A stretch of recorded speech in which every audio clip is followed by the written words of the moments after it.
And welcome everyone.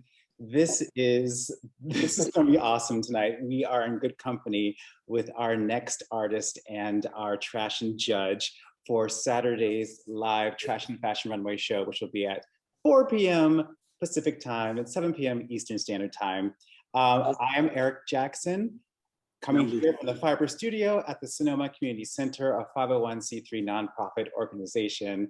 And we are going to have this wonderful, great artist talk with Machine Dazzle, who is, there are so many different titles this one person has and encompasses. So it's kind of hard to put this one in the box. In fact, I don't think we should ever do that.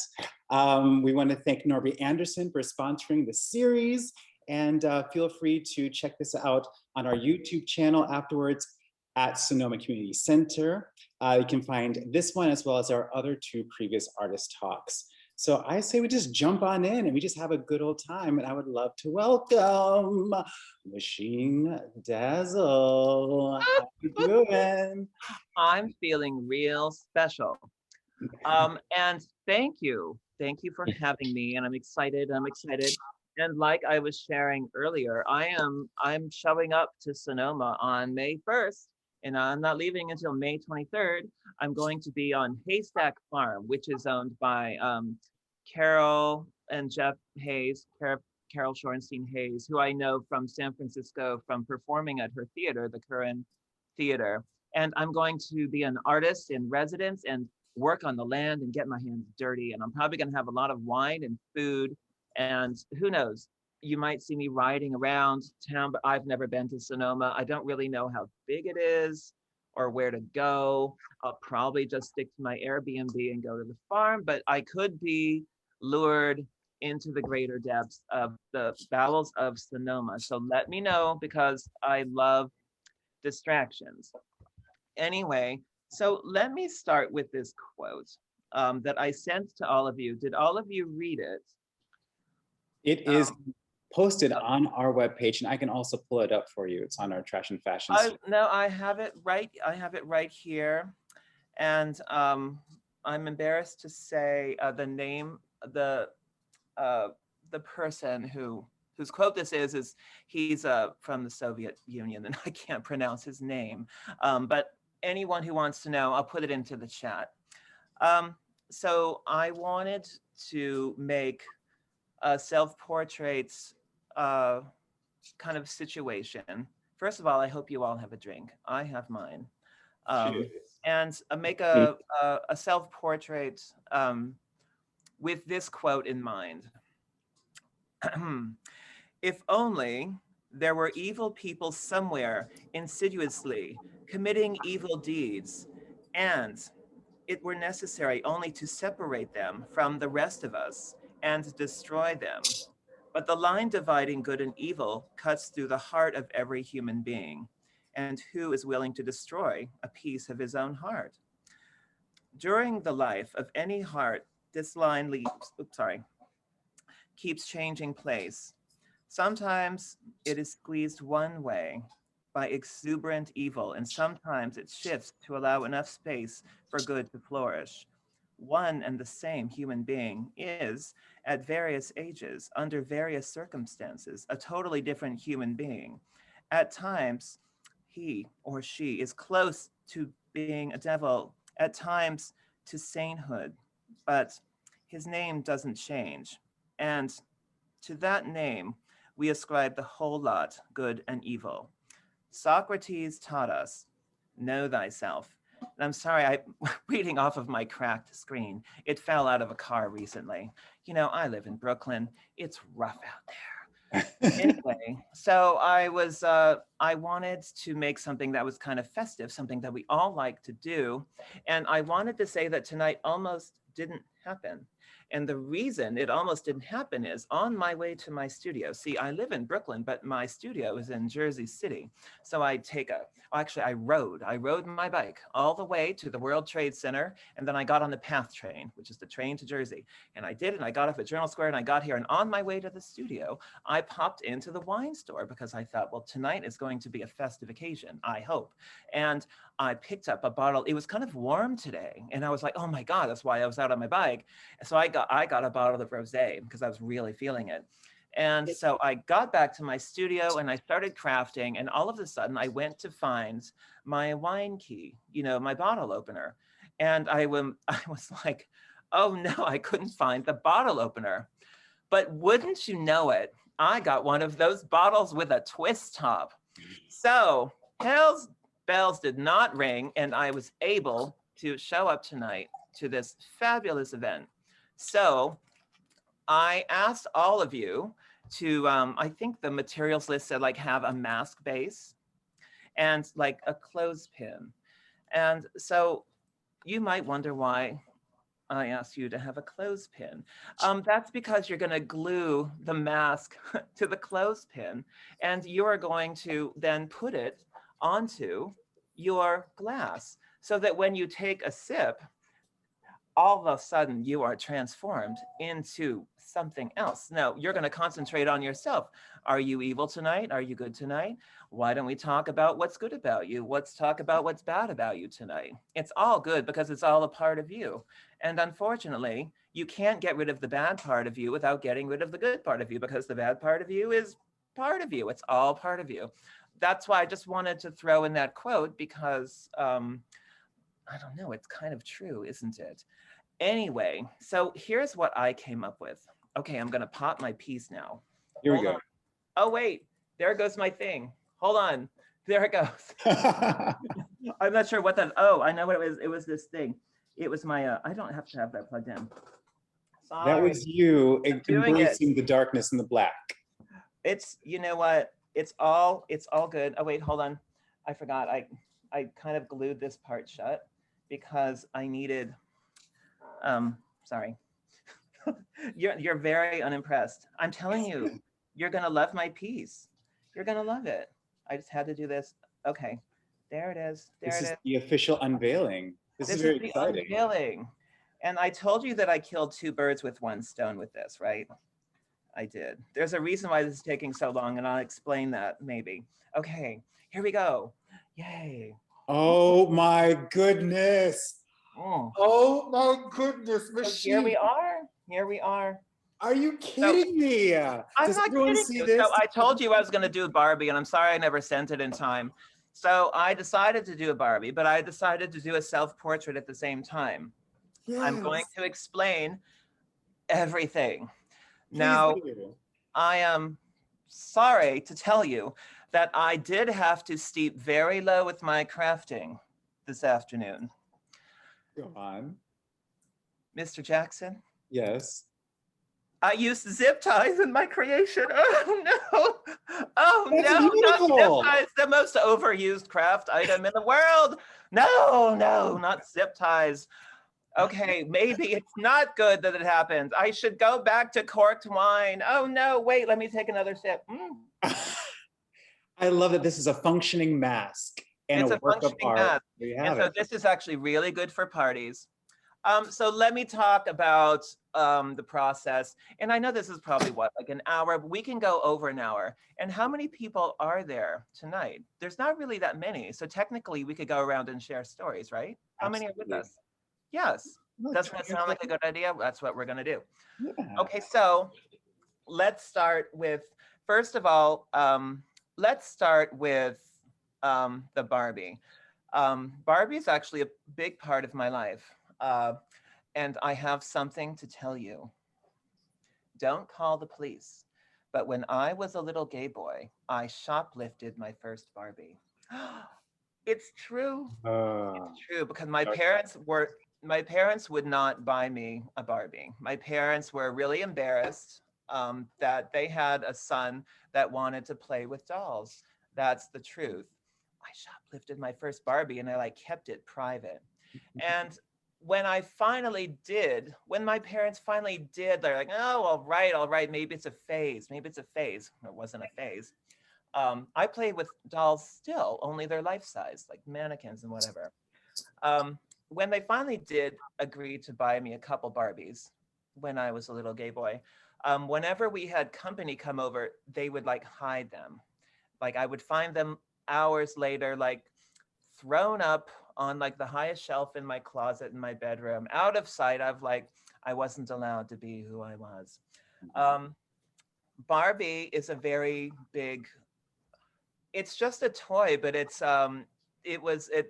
carries a lot of weight for me. And the fact that you guys are playing with Barbies out there in Sonoma with the whole thing and turning them into art for a good cause is just so great. I'm the proud owner of several hundred Barbies now, not because I collect them, but because I've actually saved many of them from the landfills myself, because I've used them in projects. I literally have boxes. I could probably sponsor your whole Barbie workshop for years to come.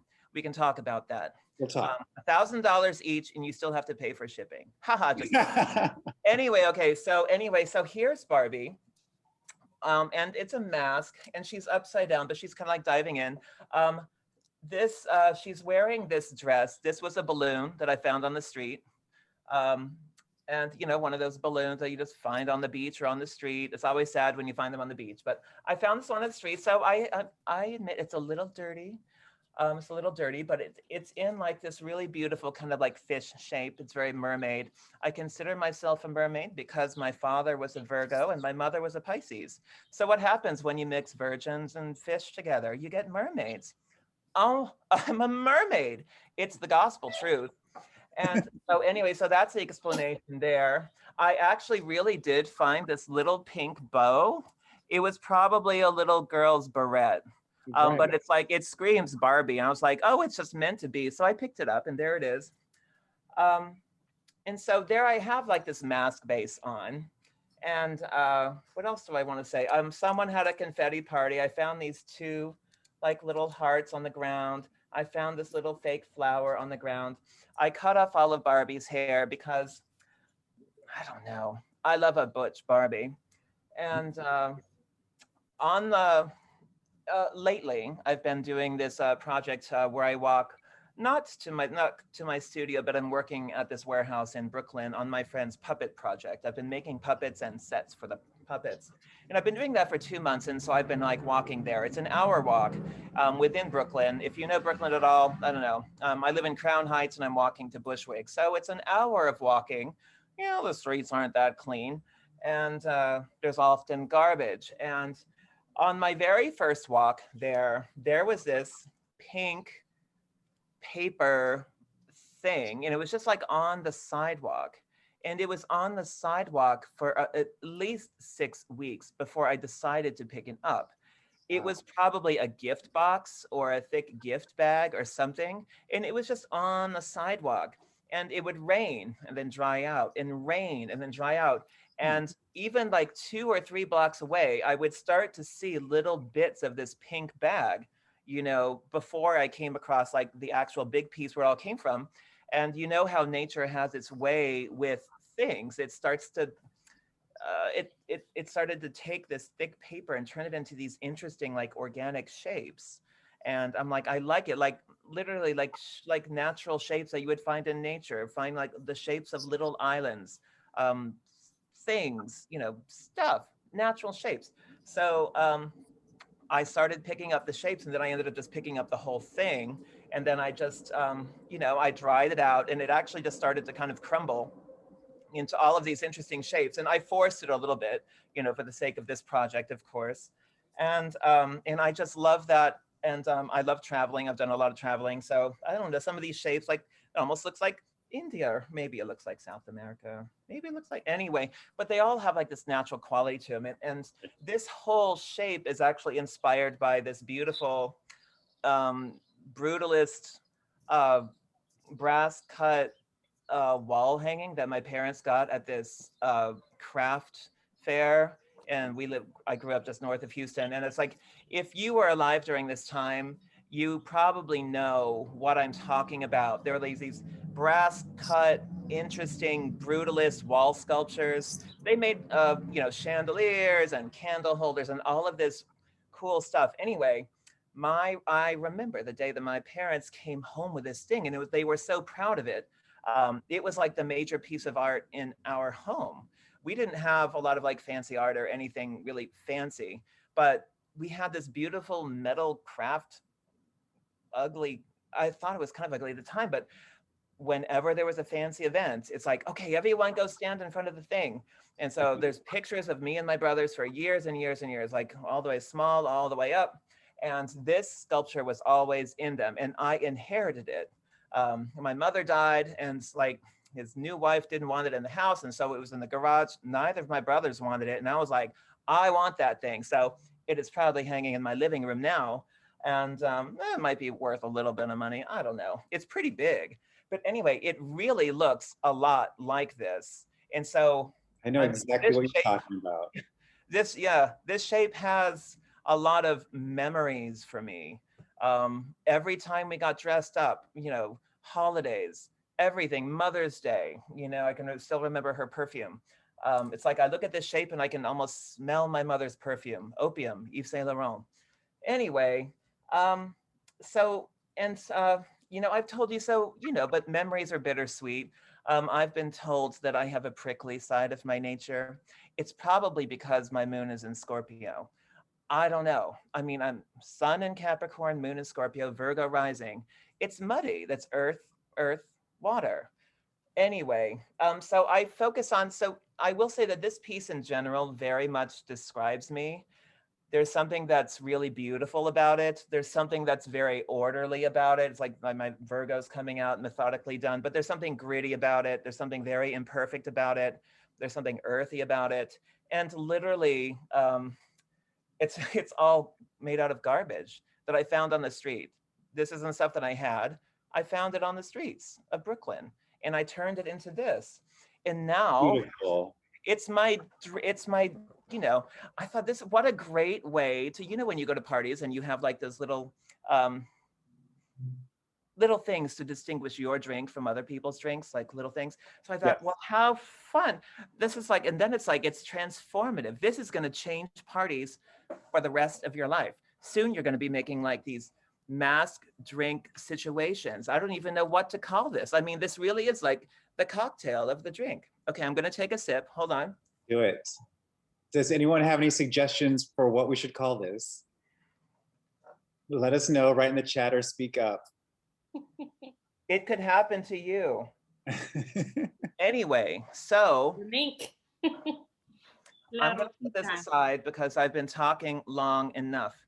What else did I want to say? I need to interject though, because I appreciate the festiveness of it, the shape and form of it. I find it very evocative to what I'm familiar of seeing your work.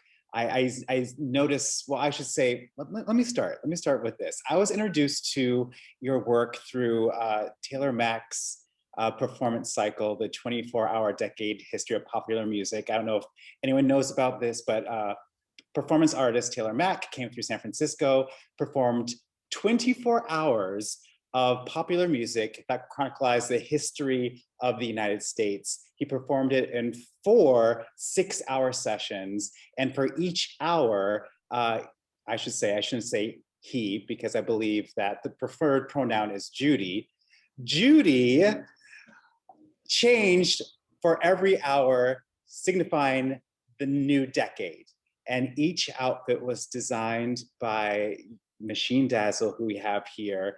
And not only did we get to see Machine sometimes come on stage and change Taylor Mack, sometimes in between these shows are these sets, but then these pieces of art, they weren't just costumes, they were conceptual wearable art, were then on display in the lobby. So of course, as you're in these 6-hour shows, of course you're gonna go to the restroom, and you come out of the restroom and there's that wonderful piece of art that's standing there in front of you that you just saw on stage.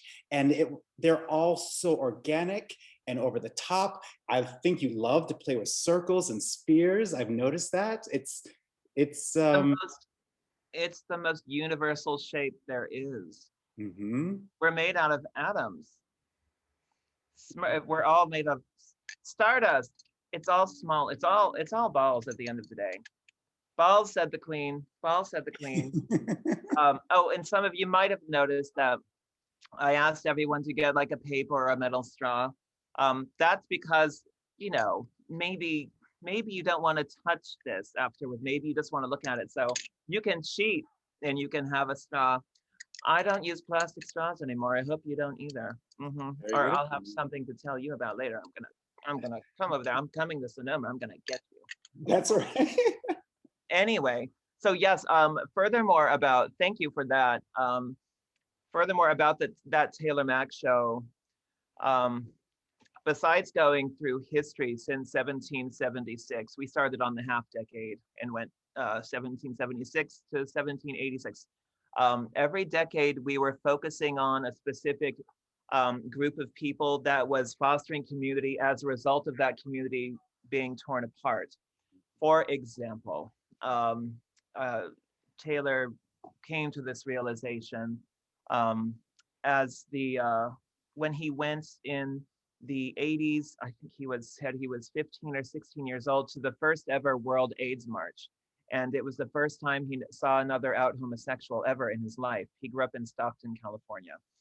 He saw his first drag queen.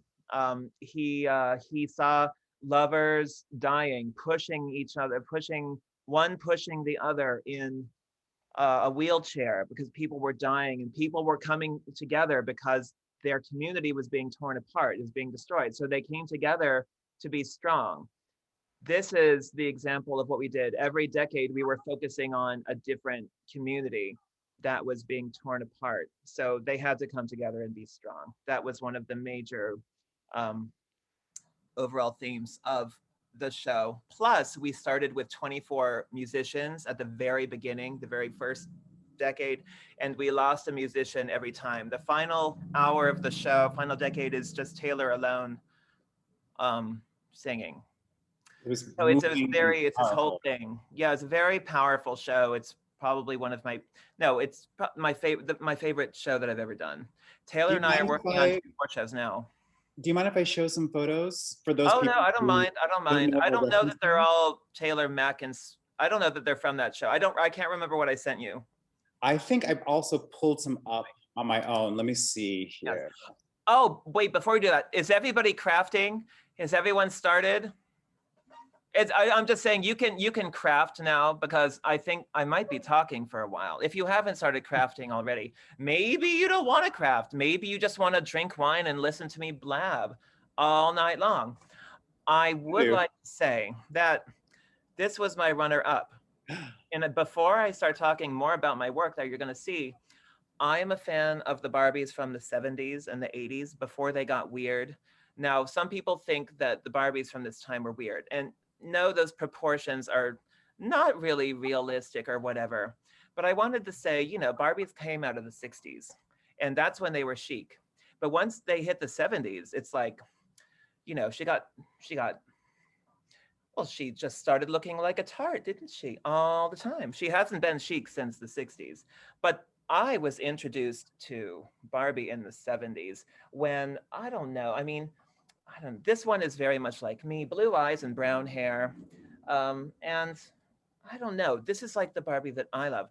Like starting in the 90s, they really started like, the waistlines got bigger, it's a little more realistic looking, but then the faces started getting weird.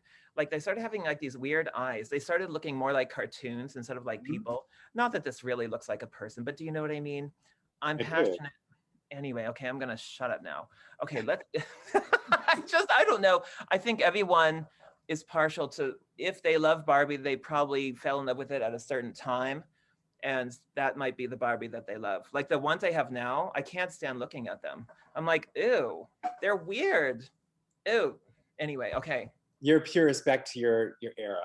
I get it. I am. All right, Sexual I'm gonna show some revolution. photos here. Let's see what we got going on. Okay, so this is Taylor Mack. Yay, this is his opening look. So let's see what's going on.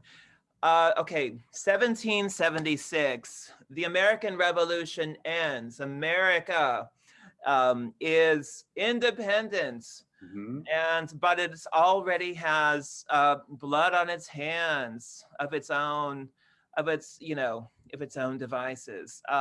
Taylor is channeling. Okay, so this costume, all of the costumes kind of have a little story. The story to this one is Betsy Ross had an illegitimate trans child who moved to New Orleans and opened a laundromat called Le Washerie. She put out her grand opening flags, and she is the unofficial cheerleader of the original 13 colonies.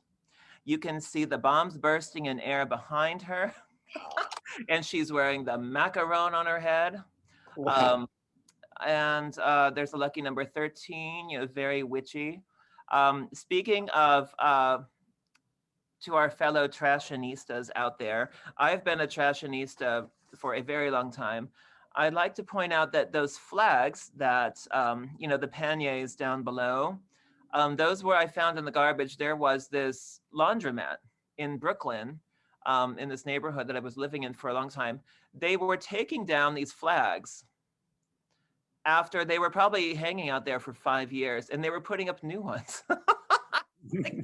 You normally put them up for like a grand opening, but the kind of place that just keeps putting them up. And Yeah. so they were, but this is exactly what I was talking about when like nature was having its way with like this thick pink paper or whatever it was. I think it was, like I said, like a gift bag. While I'm here. Tip. Girl's got to do what a girl's got to do. Oh, and it's drinking rosé, and it's like all pink. And Yes. anyway, so nature had its way with like these plastic flags. Like some of them were brittle, some were like falling apart. I'm like, I love it. You can't fake that. You know what I mean? You can't fake. And I'm sure there's a way to do it, like maybe like heating it and getting it wet and drying it extremely or whatever. But it still doesn't look the same as when nature has its way with things. So I took these flags, and also the big wig that he was wearing there. Also, they were taking those down too. And then they were faded. I mean, originally they were really vibrant and really shiny, and the colors were vibrant, but this is actually very faded compared to how they were. If you look at new ones, Mhm. they don't look quite like that. Anyway, so Let's see what else we have.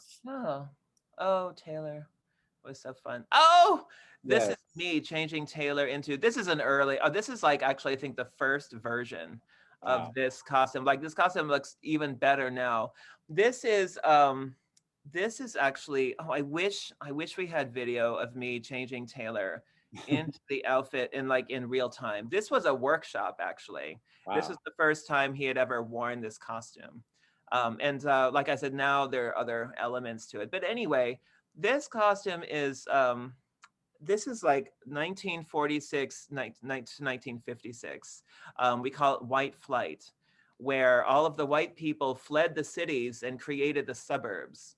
And this is what we do. We actually have all of the white people leave the center of the theater, and we have them go to the outer boroughs. We have them leave all of it. They have to go to the side, and all of the people of color are allowed to go and take their seats, and, and just to represent this whole thing. And that's what we actually do in the show. For many people who might not know, the show is very interactive, audience interaction. You are Yes. doing a lot of crazy, wonderful stuff. Yes. If you don't like audience participation, you will hate this show. You will not, you can walk into, unfortunately, we're not doing it anymore. We Yeah. performed it for the final time in 2019. We were supposed to do it one more time, but we decided it's time to move on. Hmm? Just the world has moved on, politically we've moved on, and we're creating a new show. So instead, so anyway, Well, my work cut out for me. But these costumes will be on display. I'm having a show at the Museum of Art and Design. It's opening July. If you make it to New York City next year, it'll be up for about 6 months. I'm occupying 2 floors at the Museum of Art and Design starting in July of 2022. And all of the 24 decade costumes that were made famous by the show will be on display. And if anyone shows up, feel free to contact me and I'll give you a personalized tour. I'll tell you everything. All right, you heard it here first, You folks. heard it here first. And Okay. then I don't know. This holiday sauce? This is holiday sauce. I Yes, saw that as well in San Francisco. yes. Oh, I'm so happy you saw it. Okay, so here's Taylor again. And so we created, so Taylor and I had a dear friend of ours, mother, Flawless Sabrina, one of the most famous old school drag queens. She passed. Um, and we created this show kind of in her honor, where it's kind of about like going to Christmas at grandma's house and all of the feelings, you know, old and new, growing up. It's about family. It's about dealing with, you know, religious things around the holidays versus non-religious. Uh, Blood family versus chosen family. There's a lot going on. It's really, really fun. I get to play the Christmas tree, and and this is one of the looks. The very first year, every year we do it. It's only been alive, the show, for 3 years, but every year I keep adding costumes. This is from the first year, and my concept. There's always a concept with me with when I make costumes for a show. This was wait, what was this? It was like naughty and nice. His first costume was naughty, and then the second one was nice. This is nice. It's a carousel, candy colors. It's pretty, pastels, shiny things, bonbons. Look at those balls. Um, all kinds of things. This has also had different variations, and I can already see I've added to it since then. And that's another thing that I'd like to add. I never consider a piece of art finished, really, or a costume. They're living sculptures. I keep adding to them. I don't know, even if the 24 decade show was still happening, I'd still be adding and changing the costumes and making them better. My understanding, just because I'm part of the show doesn't mean I have 100% of the understanding of the show. I'm learning with the audience. Taylor is still learning. We learn every time we perform the show again, we learn something ourselves, possibly, you know, as a result of an audience member taking into consideration something that we didn't even think about, but was there the whole time. The subconscious works in a lot of ways. I'll have a show and then I'll have all of these interesting people, academics maybe, telling me about my work. Mm. That's the thing about academics. It's like they take the magic out of everything, but they see the significance of your work at the same time. Right. Uh, so you know, it's a love-hate relationship with academics, but thank God for them. They write about me. They interview me. It makes me feel important as an artist. Thank goddess. You know. It Anyway. seems to be that there are a lot of unconventional materials or objects that are very, very referential in your work. What Mhm. is that? Can you describe that process of how you choose certain types of items or materials to be a part of your creations? Um, well, here's what's funny. Um, like the flags, for example. Now, I acquired those flags as they were taking them down and putting them to the garbage actually a few years before I even knew that I was doing that project with Taylor. Um, I am inspired. I'm very visceral. I love things. I'm very materialistic, and I need to be attracted to my materials. Just because it's there doesn't mean it's right for the project. I know a lot of people like that in the industry, and I'm like, no, no, no. I need to be emotionally drawn to something. It has to have substance. It has to be right. It has to help the story. Um, I Here's a thing. Um, And this is like I said, the 24 Decade Show with Taylor Mack is just the best example of it. But you know, we were workshopping the show in small theaters. We didn't have a set, we didn't have props. It was just a band, and it was Taylor. Taylor walked on stage, and not only did he have to be the costume, he had to be the set, he had to be the props and the costume and the delivery person for the story, all at the same time. So putting all of that stuff on a body, you know, it lends itself. I mean, you could do anything. I remember when I was at university, I had this amazing Israeli instructor. She's like, you can paint with anything. You can paint with anything. You paint, you paint. You can costume with anything. In my case, I costume people with ideas and with stories. And anything that helps tell that story is part of the costume. I'm really not interested in tailoring. I have a high respect for people who do tailoring because it is very technical and scientific. And it's a thing. I have friends who are just like they're like computers and everything is perfect. That's not who I am. I make things that are very sculptural and crazy and things that you wouldn't see. Taylor could be on stage for an hour and you still won't see the whole costume. The audience has work to do. If it's too perfect, if you've done all of the work, then there's no work for the audience to do. You can sit there and say that it's beautiful, but beauty is boring and beauty is easy to achieve. Beauty is easy. It's easy to achieve. It's even easier to understand. There's nothing interesting about beauty. Nature is beautiful. Nature is exquisite. I don't know. I'm back and forth beautiful. I prefer to put imperfect, kind of weird, borderline like ugly things on stage because that gives the audience something to really think about. You know what I mean? Absolutely. Beauty is easy. Perfection is easy. In terms of to achieve perfection, no, that's not easy. But it's easy to understand when it's on stage, and then where's the work for the audience?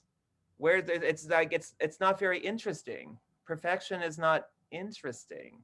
Does it make sense? It does. That's fascinating to hear, but it's true because there's a sense of calm and peacefulness when the eyes see something that's perfect. It's like, I can settle now, but you're not being drawn in, you're not being challenged, you're not being asked to participate in the experience. Mm-hmm.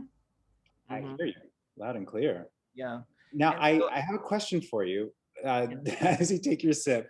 I also noticed that there's obviously gender blurring and dismantling as part of your costume work and expression. And I was Mhm. just wondering if you might want to talk about what it means to you to include makeup in the art of drag, let's just say for the lack of better words, Mhm. in your artistry. Mhm. Um, I um, I drag is there. There are some words that we use that are somewhere between overused or misused, and drag is one of them. I don't like the word drag. I really don't. Mhm. Um, but here's what I will say. I do agree with RuPaul that you're born and everything after that is drag. That's genius and that's true. But then I leave it there, and it's like I don't want to hear the word drag anymore, because I feel like it conjures very specific things these days. There's drag, and that's like there's like RuPaul's Drag Race drag, but then there's what I do and what Taylor does, and you know we're not interested in like gender illusion. I don't wear fake breasts. I don't put out pads. I don't tuck myself. I wear things that fit my body. I mean, I'm lucky that I was born with a body that I like. I don't need to change anything. I don't care. I'll do corsetry every now and then when I want that look to achieve, you know, Barbie. like that. Getting harder and harder every year. But I wear things that are just colorful and festive and meaningful and fun. It's actually not about gender at all. When I get dressed up, I'm not a he or a she. It doesn't matter. That's where like gender doesn't really uh, I go back and forth with this all the time. I feel like the people that I identify with most are just trans people. People are somewhere in the middle. I don't consider myself trans, however. Mhm. I was born, male. I consider myself like a gay man. Yeah, I have male genitalia and I'm fine with it. I don't want to change my body. I don't want to go on hormones. I'm fine with myself. I mean, I'm the lucky one to wake up and really not be comfortable in your own skin and want to change. I think that's a challenge. I've seen people go through it, and and it's a challenge for them, and the fact that society uh, doesn't understand it at all. Some people just can't relate to it at all. That makes it even harder for them. Uh, that's, I'm not interested in gender. I don't like labels. I don't label myself. I try not to label other people. Um, I do have people who have transitioned and I've known them for a long time and I still get their pronouns incorrectly and I hate myself. But I really, God, I knew this person as a he for 20 years. Like it's really hard for me to not say he. I'm like, but I have to tell you that when I say he or she, it's less about gender and it's more about, I want to say it's more about the hormones that they're giving me. Some people really have a lot of testosterone. I say he. Some people really have a lot of estrogen. I say she. It doesn't, but you have to honor how people want to be represented. But anyway, for myself, like I said, in terms of drag and presentation, just walking around, I can be quite boring actually when I get on stage and when I'm, you have to take breaks from yourself. you, you can't, I mean, I'm the kind of person, I do actually leave the stage. Some people don't leave the stage. They wake up and they're on, I leave the stage. I need to take breaks from myself. It's exhausting. Yep. Um, yeah, I don't, that's how I relate to gender. I don't like, it's a construct. It's a made up thing in a way. There's so many people in the world. It's like, of course, you have this and then you have this and then you have everything in between and everything that goes around. And that seems natural to me, right? It does. People even still have like, people really like still have issues like with even just like basic homosexuality. Oh, we used to be so taboo. Now I just consider it basic. I'm like, Dad, I feel the same way you feel about women. I feel about men. It's not sexual. It's love. There's emotion there. It's a real thing. Of course, it's a real thing. I'm not making it up. Do you think I would intentionally make my life harder? I'm just being natural. I'm just being myself. Mhm. Jesus. No, some people will never understand. If you're not that way, then I kind of understand why you don't know. But if you're a little bit, then maybe here, let me have some more wine. Do that. And I just want to follow up with, to wrap up Taylor Mack. I just noticed that there was an advertisement about Whitman in the Woods. Oh, this is a new thing. You want to We talk about filmed that? it. Yes.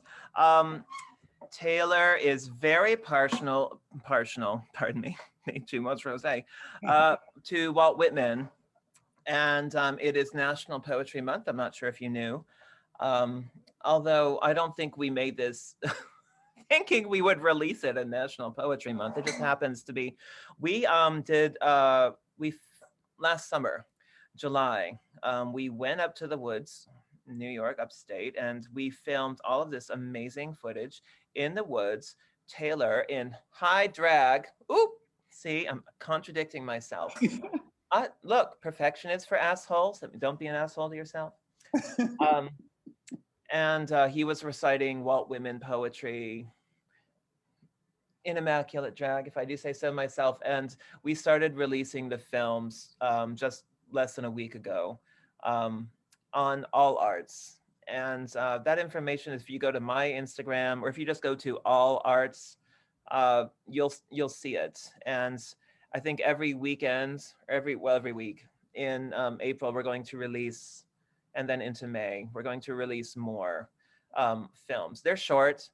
Um, he he recited native moments three different costumes in three different locations. So you can see native and almost in three different personas. One of them is passionate. One of them is very intimate. One of them is crazy.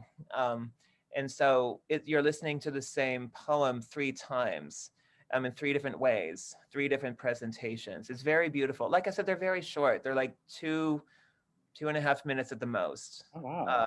Films. So if you go to All Arts, just look out like Taylor Mac, Whitman in the Woods. You'll see it. And I did all of those costumes, and we had such a great time. And that was last summer. COVID was still very strong then, and so we were all kind of like freaking out, and we all had COVID tests, and we were out in nature, and we were all wearing double masks. And of course, this is before everything. I get my second vaccination on April 22nd. I don't know about the rest of you. Anyway, but yeah, Whitman in the Woods, check it out. Very proud of it. Very proud of it. That's great. I want to open up the floor. If anyone has questions, by all means, you can drop them in the chat. Otherwise, we're just going to keep on having a good old time. How are those? Somebody, is anyone crafting?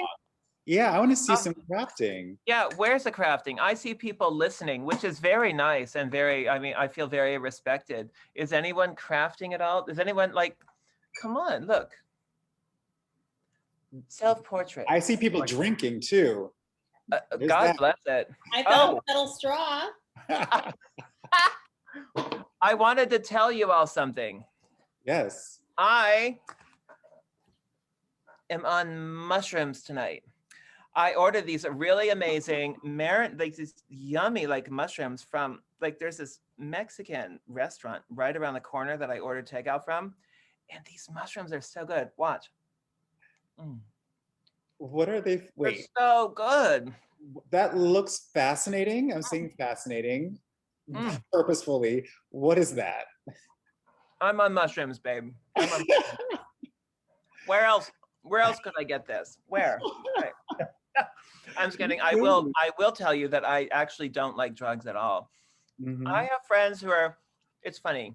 I find most people, they either like drugs or they like drinks. I like my drinkies. I have friends who never drink or hardly ever, but they love their drugs. I don't know which one is worse, frankly. But I like my wine. Don't come between me and my glass of rosé. No way. Let the record show when you come to visit Sonoma, don't get in the way of him and his rosé. Should we look at some of your pictures that you sent over?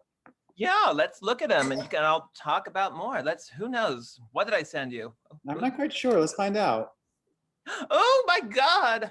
Oh, this was fun. Okay, talk about Trashion. This is 100% Trashion.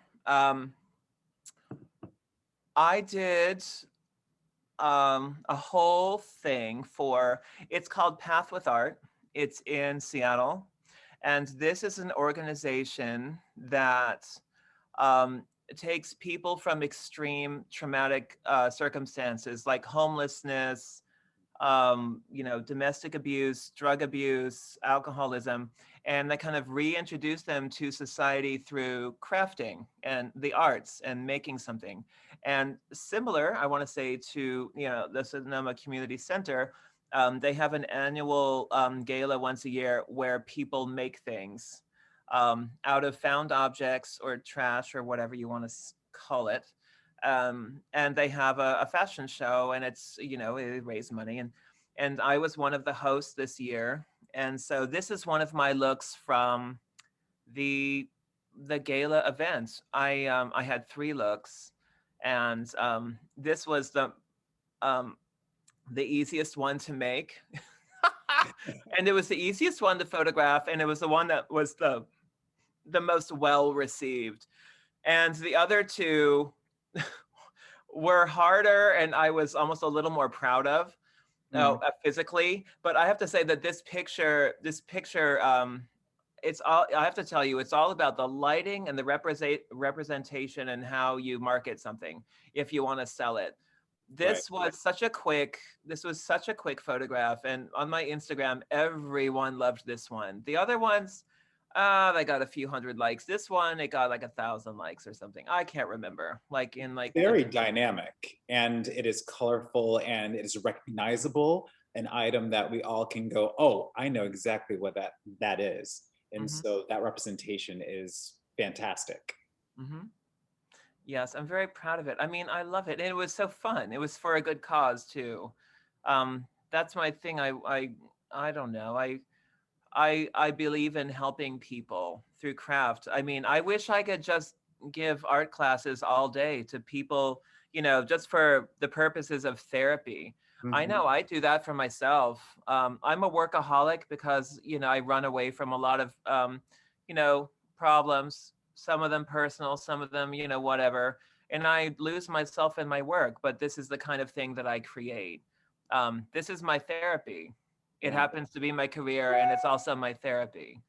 Um, and it's just made out of stuff, you know. cool. Yeah. Oh, this one. There's like this fly in my studio and it's like, I don't know, I'm gonna get it. Um, this was I was working a party. This is over at the High Line on the west side.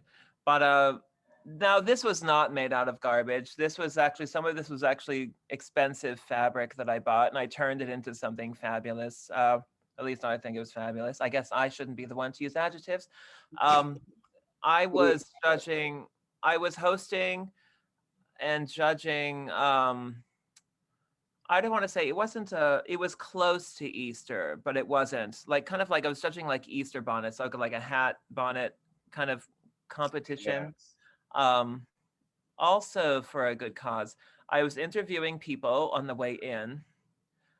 Just like, oh my God, I was interviewing the judges. Oh, what are you looking for tonight? Describe your look. What's up with your shoes? Mhm. Oh my God. And so this is my look for that. And then I didn't enter. I was a judge, so I helped judge the looks, and we gave some good prizes that night to very deserving people, very very creative participants. I have to say, Great. yeah, yeah. Oh, this is this is me from. I did a Zoom. So I'm an artist in residence here at Mana Contemporary. This is kind of this very nice contemporary art building here in Jersey City. I'm in residence through the Monera Foundation, which is a very new foundation. And once a month, I'll go live on Instagram and talk about what's going on with the Monera Foundation. I'll talk about what's going on with me. It is kind of just like 30 minutes of very frivolous, like back and forth, but with a few bullet points of, things for people to know about just in case there's anything important going on. And this was one of the last times that I did it. Note the strawberry on the left and note the little memento mori on the right. Yes. I made that. It's a memento mori. I'll let you go. I'll let you go Is with that.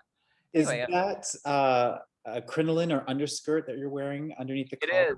It's just one of those crinolines as like a shoulder piece. Luckily, with like Zoom and Instagram Live or whatever, it's all about kind of like the waist up. So who knows if I was wearing anything below that? The You world will never anything know. significant anyway. Um, Oh, that's just me. That was a selfie. I remember I took that in a Chicago hotel room when I was there with Taylor Mack and we were on tour with I don't know what we were on tour with. Something. And I just always have some drag with me wherever I go. And yes, I have a gap in my tooth and yes, that is glitter in the shape of stars on my lips. And yes, I was in that moment one of those lazy queens who doesn't shave for the sake of drag. Um, that will not be the case on Saturday. I will be shaven because I believe in the art of transformation. And queens who Yes. don't shave are lazy and they're not interested in transformation. I'm sorry. I'm I'm sorry. excited that we get to see a transformation with Well, you. it's not so different now. I did make up Sunday for Easter. For Easter, if you go to my Instagram, you'll see that. That It's was before I beautiful. started things. And would you like to share your Instagram and how people can follow you? It's easy. Just go to Machine Dazzle on Instagram. Done. You'll, I don't know why, it's not like I actually look myself up, but if you go to Instagram, it should be fairly obvious. Okay, so this year, because theaters were closed, we were talking about holiday sauce. Mhm. Me and Taylor's holiday show that we've been touring for the past 3 years. This past year, 2020, of course, we were not touring it, but we did do a virtual holiday show with some live performance and some pre-recorded performances. And this was the Taylor went live for, we did it 3 times for 3 different time zones. One was Europe, one was East Coast, one was West Coast. And this is the look that I arrived at. And it's, Archimboldo, this, old Italian Renaissance painter, the, some people say like fruit face or whatever. He was, now some people think that this type of painting was, this is what they did back then. No, it's not the truth. Archimboldo was very strange and people thought he was weird for doing this. Dignitaries would, uh, uh, you know, ask him for portraits. The word is failing me. Either too much rosé or it was like COVID brain or whatever. And then he would like paint their face with like, using 3-dimensional shapes of like fruit and vegetables and other things. Um, and they were, so he was a weirdo back then. But I was just really feeling this look, this. We needed something interesting. We needed something queer. We needed something that was kind of like, I don't know, just like we needed something because theater has been like died, like, the performing arts has been a bloodbath this whole last year. Theater has been closed, people unemployed, people, it's been horrible, people losing their homes. Anyway, this is what we did for Holiday Sauce 2020. And I knew we have an amazing makeup artist that we use, Anastasia Durasova, and this look would not have worked without her. But if you look at Archimboldo's paintings, it's like everything. It's all like fruit and vegetables in more in some of it. Sometimes there's like seafood and anyway. But because of her majesty, we were able to accomplish this look, and I'm very proud of it. And of course, I put up all that trash in the backgrounds too. So good. Oh, that's you. That's me. That's me on a typical day where I'm just like, not in drag. So this was part of, I told you about Path with Art in Seattle. So I hosted it virtually from New York, but I actually went out there in advance to costume Leslie Chihuly, who was one of the models for the fashion show, and I made her look. And on the mannequin, you can see this whole, it's made out of bottle caps. And I took, literally, I had 2,500 bottle caps that I drilled twice and I threaded them. This thing was heavy. It was heavy. And I strung it all on, like fishing line, monofilament. And I attached it to this like net fabric, just like very, it's very 20s really, kind of flappery and no shape. Paid attention to the body, but it was really fun that it had such a great sound. In the background was this kind of like big sea urchin thing that actually was layered over it. I don't know, I want to say it was like at least like 5 feet, across, built on like hooping wire. And of course, those are all, I don't know if I sent you one up close, but those are all aluminum cans. Okay, so remember that picture of me with those the tops of the cans and the headdress? Yes. Okay, so the tops of the cans came from this. This is the bottom of the can, and the cans are all like cut into like these little like spindly things and made into like this sea urchin thing. So I kept the tops and I brought them back to New York and made that. This is the rest of the can that was cut, and you'd have the rest of the can and then we cut and then everything was curled and then I made this whole like thing. I think I have oh, that's it. Wow. I wasn't sure what I sent you. So there's Leslie Chihuly, and if you don't know who she is, She's this amazing philanthropist, and she is the wife to Dale Chihuly, who's probably the most famous glass artist in the world. Um, if you're anyway, look up Dale Chihuly first of all to see the work. Leslie Chihuly is in charge of his business, and she's also a very large philanthropist. She knows everybody. She's introduced me to so many people. I remember we were casually having dinner right before the pandemic hit. And Leslie's like, oh, I'm inviting my friend Susan to dinner. And I'm like, okay, who is it? Susan Sarandon shows up. Naturally, of course. It was very casual, who is amazing. Um, the whole conversation, she is like a fabulous Bernie Sanders supporter. So the whole night was about Bernie Sanders. But anyway, but no, Susan is so incredible, but she's like fanatical she was like following Bernie like all over the country on his campaign trail, like fanatical. Anyway, she's fabulous too. And I mean, she's in all of these amazing, she hasn't won any amazing awards, but she's in all of these really great cult films, like, Rocky Horror, and what's the one with her and Gina Davis? You know the one, the car, they go out. Oh, Thelma and Louise. thank you. God, how could I not? Oh my God, she's so good. Gosh, she's so good. Machine, why does this outfit look like it could be painful if you rubbed up against it the wrong way? Because, girl, it will be painful if you rubbed up against it the right way. So, first of all of those little fluffy things, those are all aluminum cans that are cut and curled.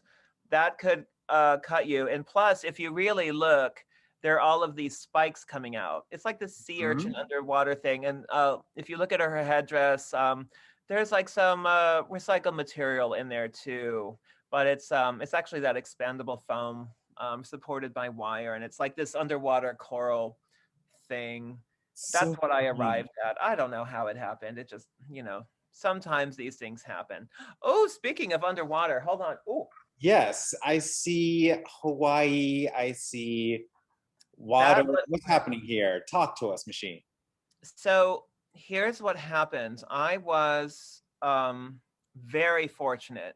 Last year, I was in a relationship. I'm not in that relationship anymore. We're not going to go into it because that was dramatic. Okay.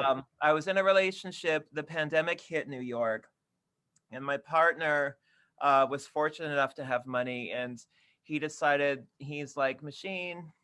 Of course, he didn't call me Machine. He's like Matthew because that's my real name. Let's leave.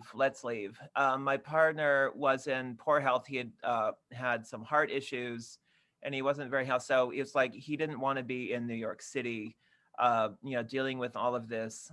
We went to Hawaii. We went to Maui, the North Coast, Paia, and we rented a house. And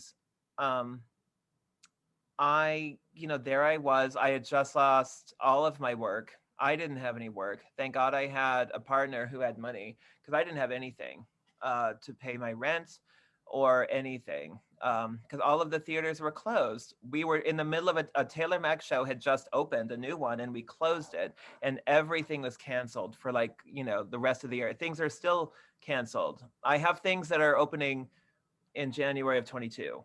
You know what I mean? Yeah. So luckily I've gotten some other work that's just, anyway. So there I was at this house on this like gorgeous property. And there's no filter on this, by the way. And as if you've been to Hawaii, then you know that there's probably no filters on any of those photographs. It's just beautiful everywhere. It really looks like that all the time.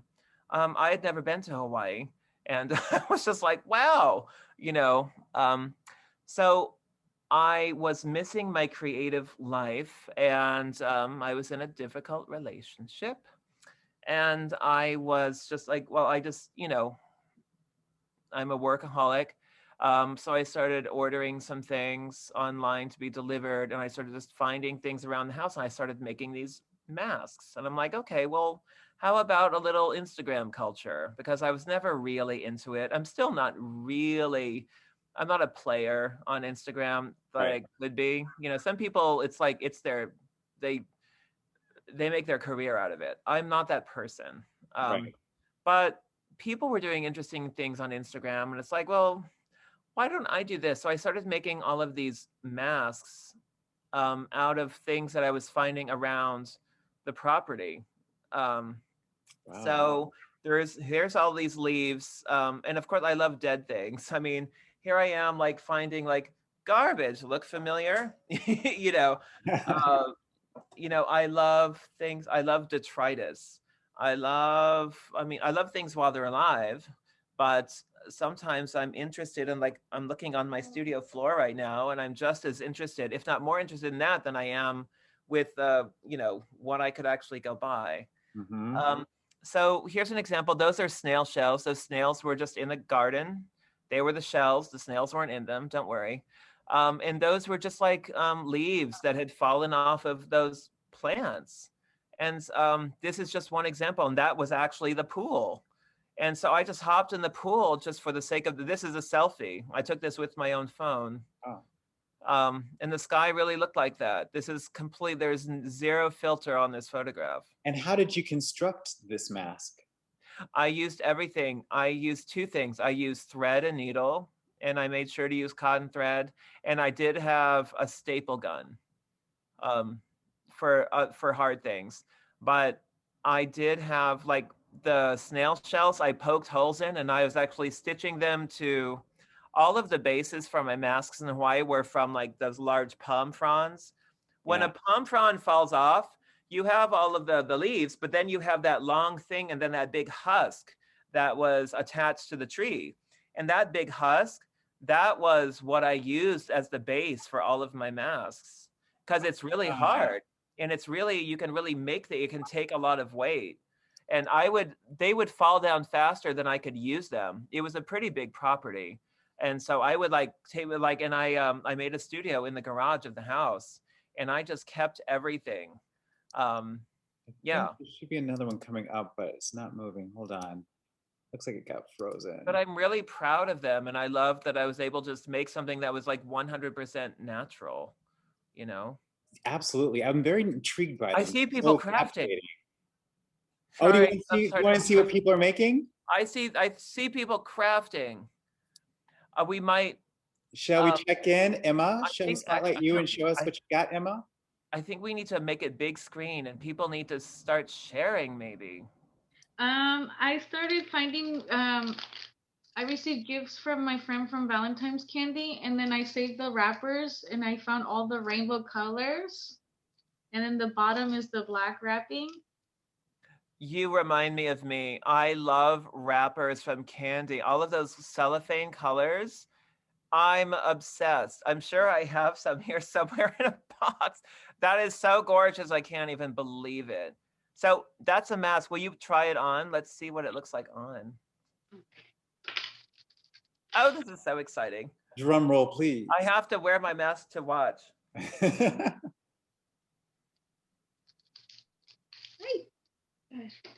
Oh, right.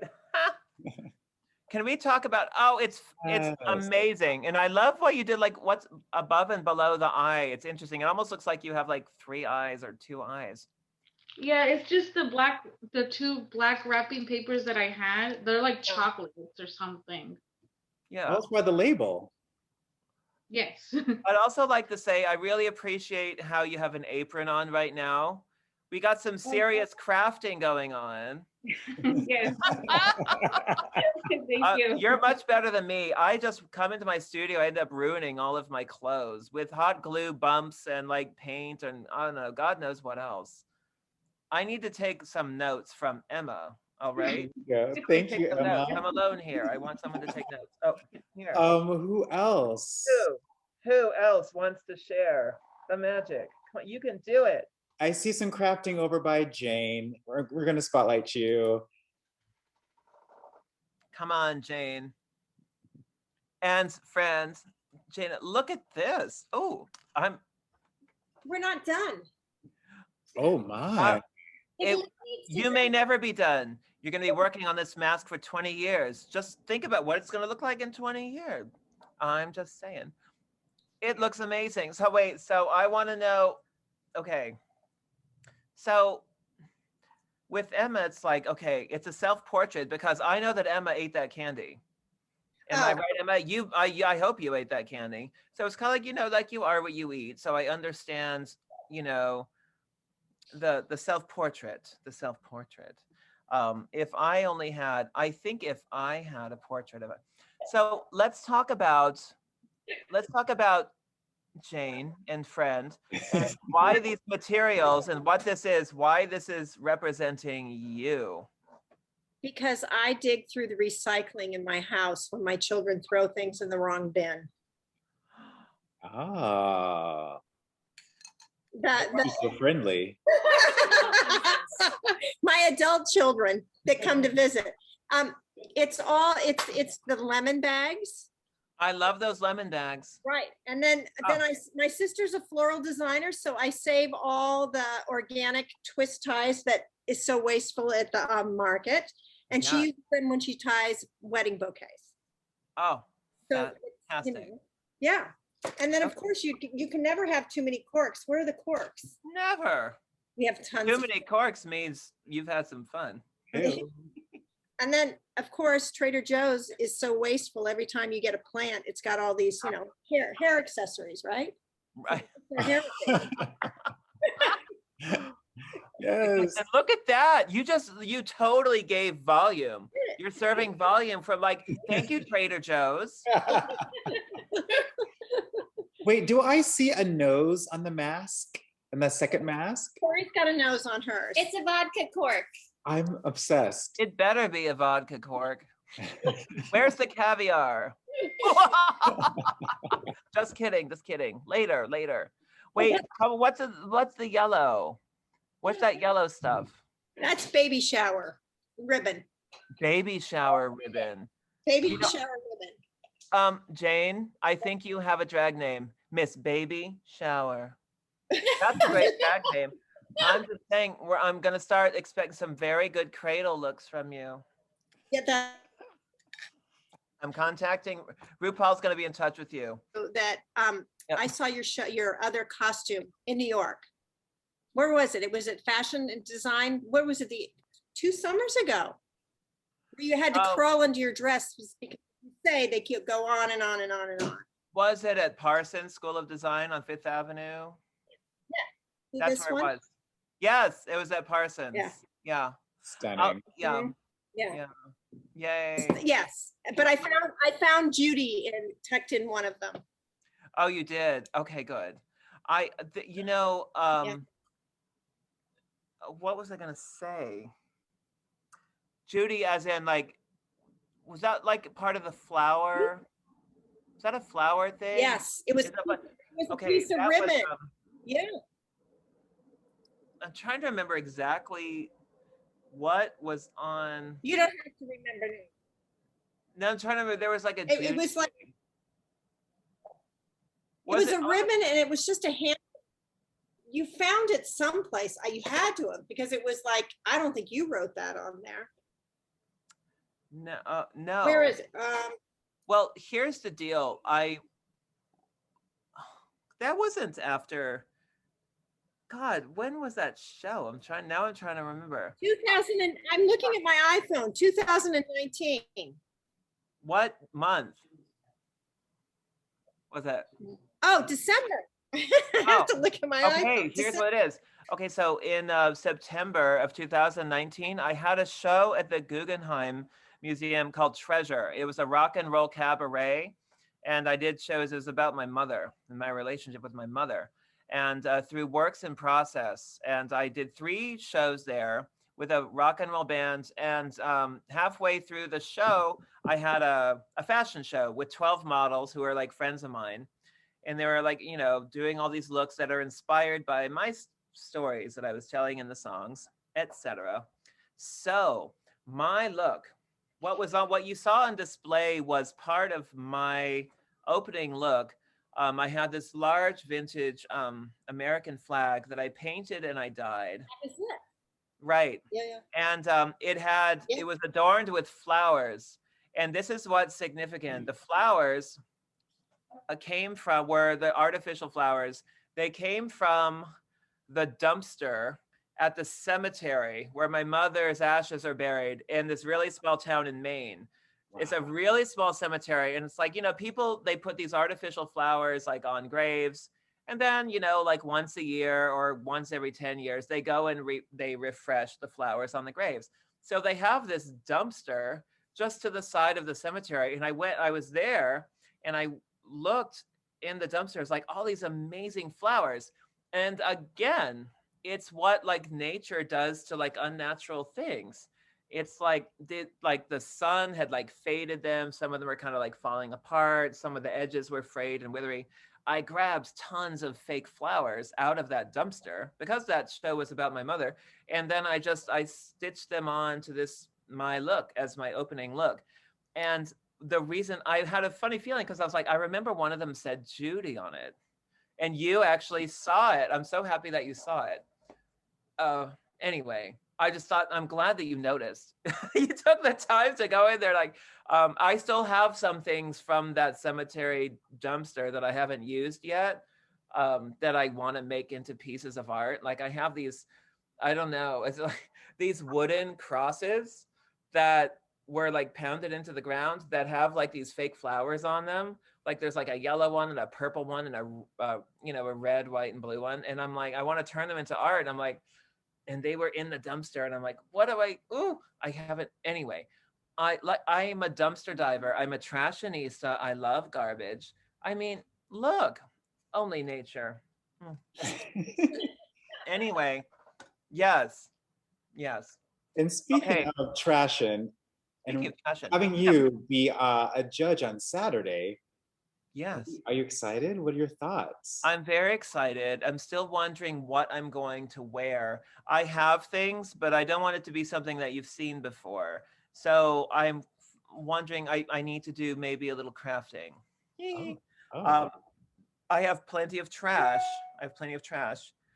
But yes, I think, do we have some more Trashionistas who wants to share? I think I see some more people who are like dying to share. Excuse me, my goodness. Eve and Logan, I don't know if you're crafting on masks or if you're working on your runway outfit right now. They're working on the runway outfit. You'll see their creation on Saturday. Okay. What else do you have? All right. So are you entering? Does that mean you're entering and I'm judging you? They are, and you will be. Okay, I won't. Okay, I'm going to be completely unbiased. I'm going to pretend I saw nothing. Although I might vote for you just because you tuned in tonight to listen to this. Is there anyone else who would like to do a little show and tell? I think somebody else wants to. I know it. Look at all these people. I know. I love want it. To share. I will say, I'm going to tell you that we haven't spoken, Eric, about this, and I haven't spoken with any of the other judges, but I'm going to tell you that as far as being a judge, I am going to be looking for people who really did a lot of work. But I'm going to be looking for good ideas too. Yeah. It's more about, now you could spend a lot of time doing all of this intricate work, but at the end of the day, if it doesn't really look like anything, then what's the point? And I am going to tell you something. Oh, there's my light again. When I was 21 and I first moved to New York, I started volunteering at this nonprofit called Exit Art, where they did all of these very interesting art shows. They had famous openings, a lot of cutting edge artists of the time. They like wanted to show there. I started volunteering there and I started doing performance art. That's where I dipped my foot into what I call performance art shit. Anyway, I did a series of drawings and I showed them to Papo Colo, who's one of the co-founders of Exit Art. And he's like, and they ended up including one of them in the show. He's like, this is before I was Machine. I was only Matthew. He's like, Matthew, I love these drawings. They're very expressive. I love these drawings, but like, what are you telling me here? What's the message in your work? Do you have the cure for AIDS in your drawings? Why is anybody looking at this? And I have to tell you that even though that's a very big kind of like, that's very like heavy, it's very heavy to hear. I'm so grateful that he told me when I was a young artist, because I think about that every time I make something. I think it's very important that your work has significance for yourself and for anybody else. And I'm just saying, why should anybody look at your work? Why Very should valid. anybody look at it? I'm telling you what was told to me. Of course, Yeah. I've made my career. I'm a professional artist. I've made it work for myself. It's not easy. I'm 48. I still don't have a savings account. I don't have health insurance. I don't own anything. I'm 48, and this is still my reality. My parents warned me not to be an artist, but I'm still here because I find reward in it still. Yes. Anyway, but I'm going to tell you, give the audience something. Give them a reason to look at your art, because otherwise, what are you doing? You can pass your time and show us your stuff, but like, give us an answer to something. Give us something important. I know it's heavy. It's heavy. But guess what? That's what you need to hear. Yeah. Otherwise, why the hell should I look at it? Why should anybody look at it? Oh, it's lovely, darling. I'm so happy with your watercolors, darling. I'm so happy with your watercolors. So That's you not made when I told my parents I wanted to be they got me some painting classes. They just didn't know. They didn't know. They didn't know. They didn't know. Be open. Be open. Art is so much bigger than watercolors on Sunday. Nothing wrong with watercolors on Sunday if that's what you do. No, in fact, I love a good watercolor on Sunday because it might give me peace of mind instead of doing all of this political stuff that drives me crazy. There you go. So what's the origin story of Machine Dazzle, the name? Oh, I think I need some more mushrooms for this. Is it going to be that kind of story? Oh, yes. So I first moved to New York in the summer of 1994. I was 20. For the first time, the first decision I ever made, I came from a very sheltered place. I wasn't allowed to make my own decisions. It was always no. It was never yes. They didn't want me to be an artist. I was like, I couldn't be myself. I couldn't have the goddamn Barbie. I couldn't, no, it's like, I could never be myself. The first decision I ever made for myself was when I bought that one-way ticket to New York City. I had never been to New York City. I didn't know what I was getting into. I had no idea. The only thing I knew about New York City is what I saw on television. And let me tell you something. What you see on TV and what reality are two different things. It's one of the, that was not the first time I experienced culture shock in my life.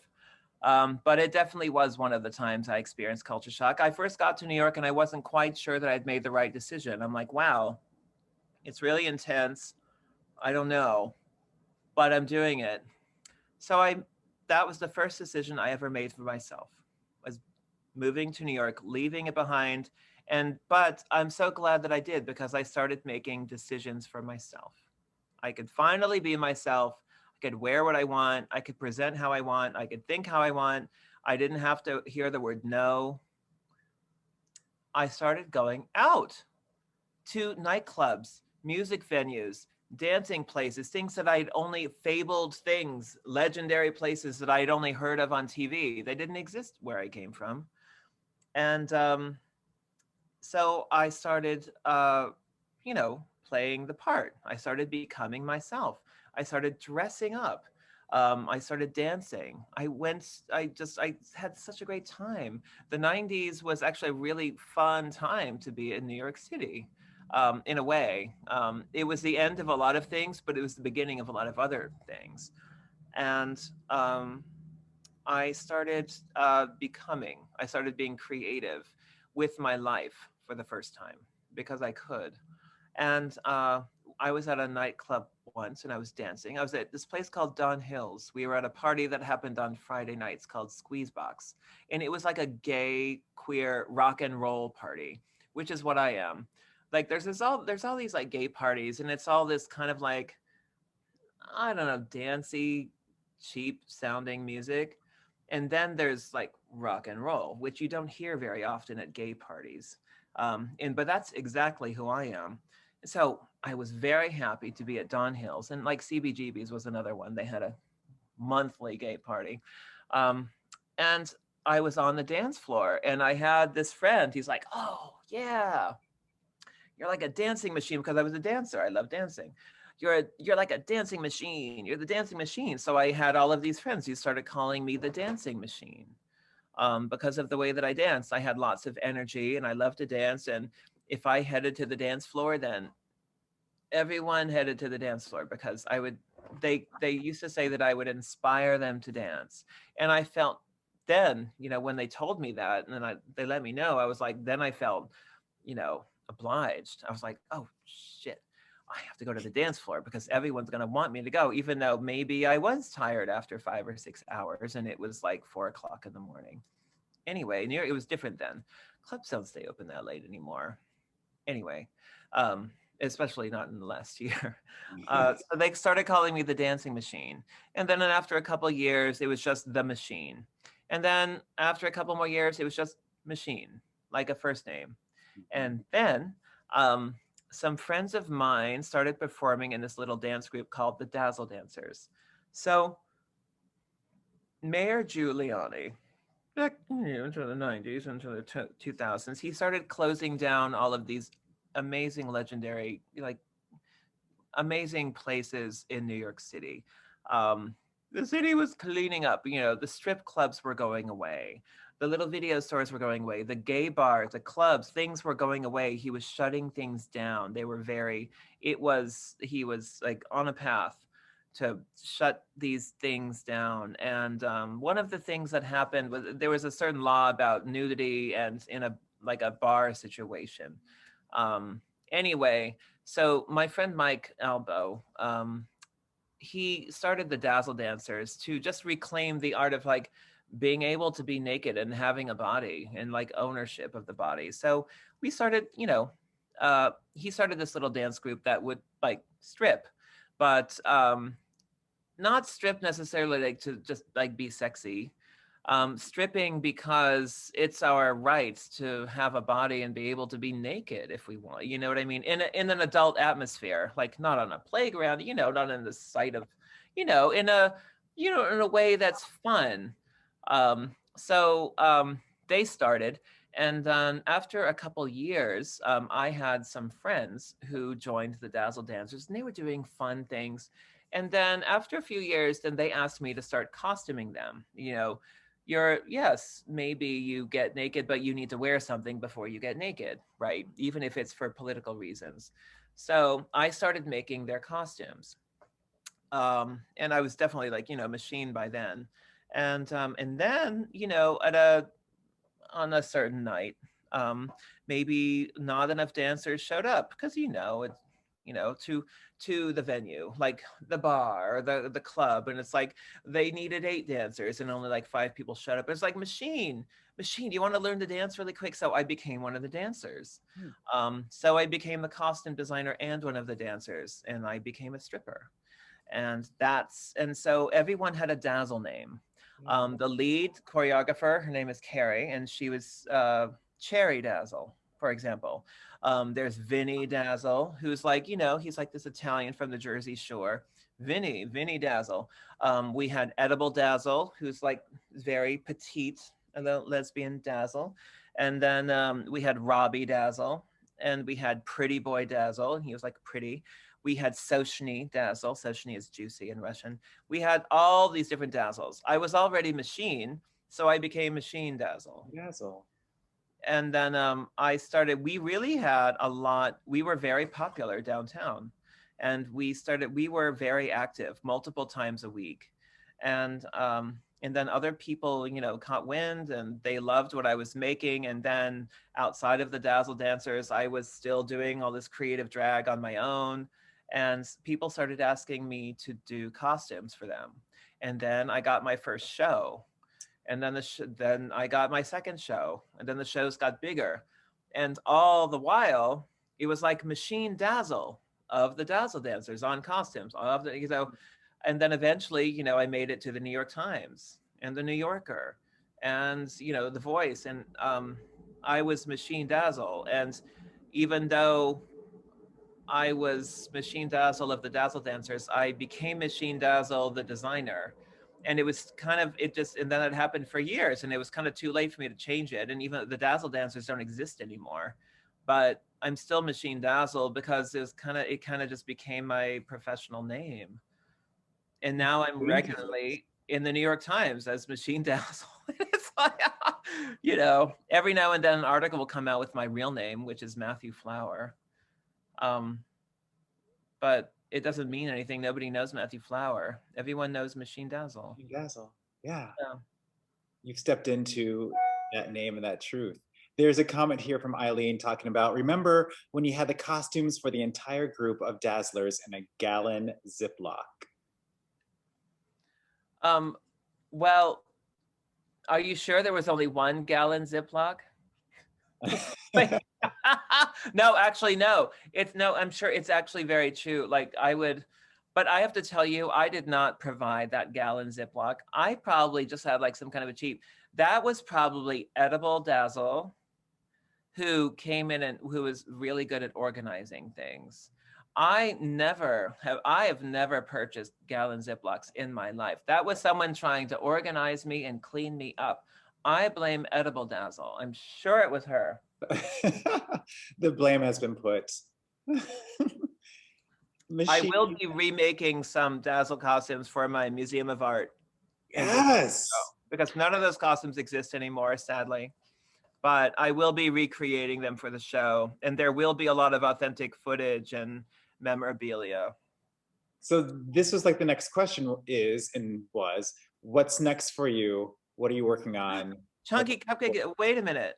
Oh, that's Eileen. I didn't know Eileen was, I just joined the chat. Eileen is my best friend. Eileen has amazing photographs.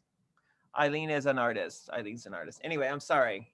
No, that's okay. Welcome, Eileen. I should have been in this chat the whole time. No, it's true. Oh, she mentioned it. Dangerous to Wear is my label that I haven't created yet. Dangerous to Wear. But the thing is, like, DTW is kind of like that cheap shoe situation. So I was like, oh no, I have to do something else. But it still could be dangerous to wear.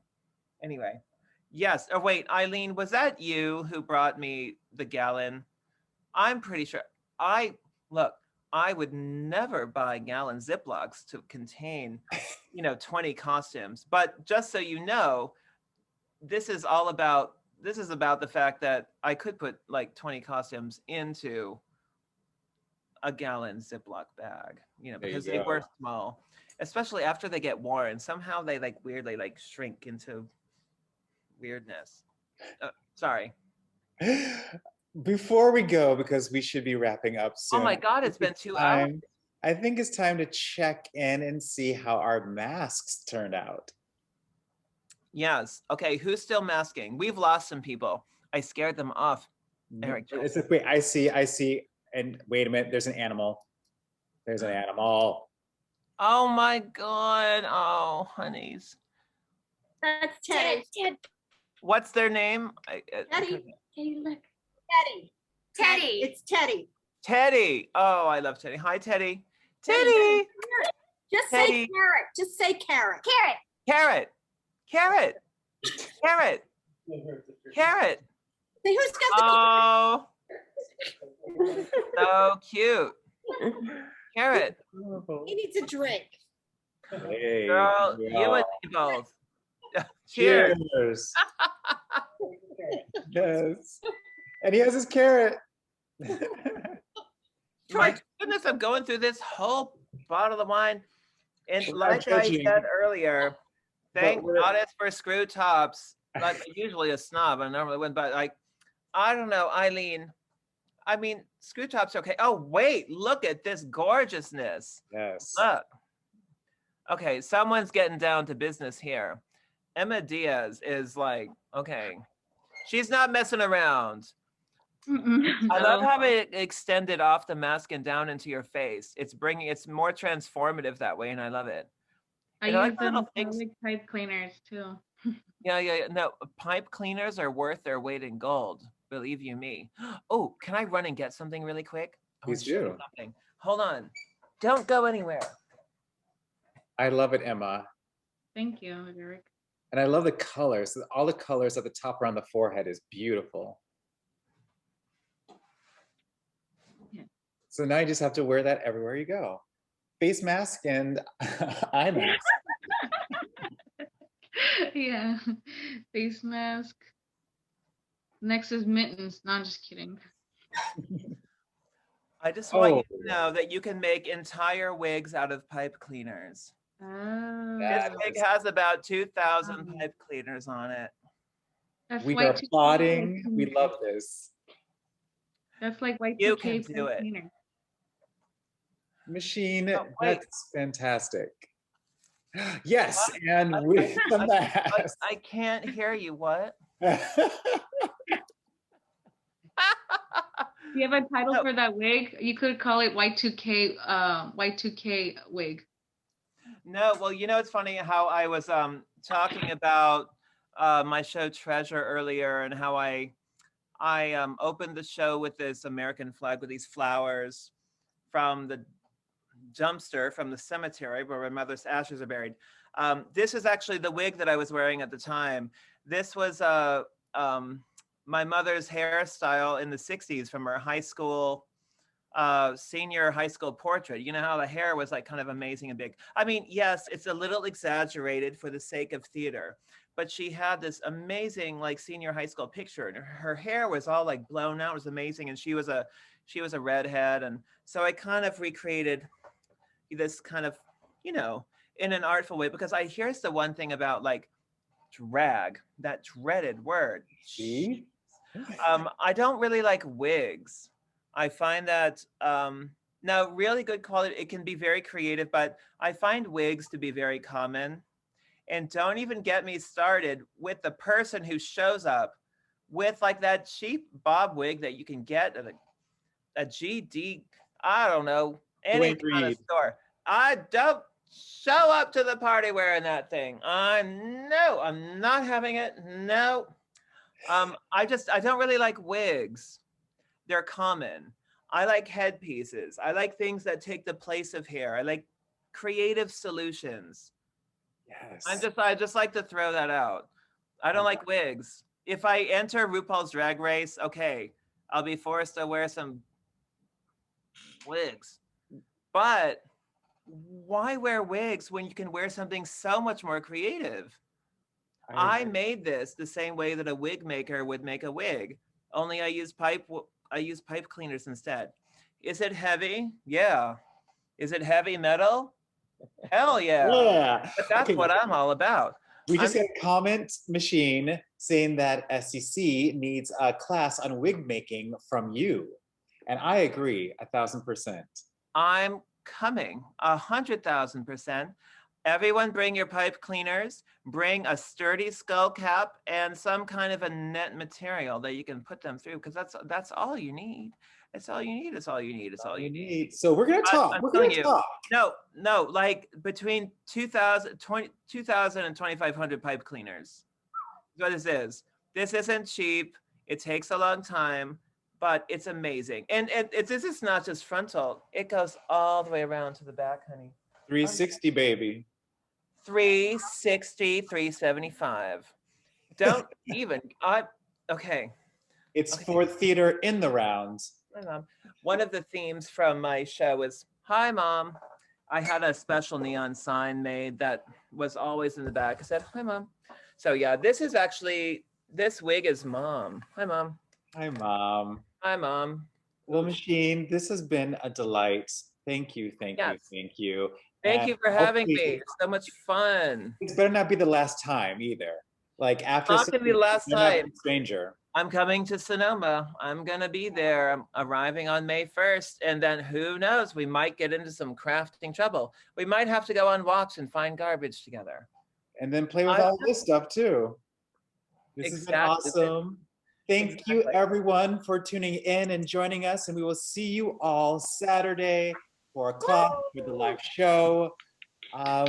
Here we go. Ready or not? Let's do this. Great. I'm ready to judge you. I love it. You can Thanks, do it. guys. 10-1. Bye, everyone. You're not allowed to get sleep until your look is done. Thank you. Bye.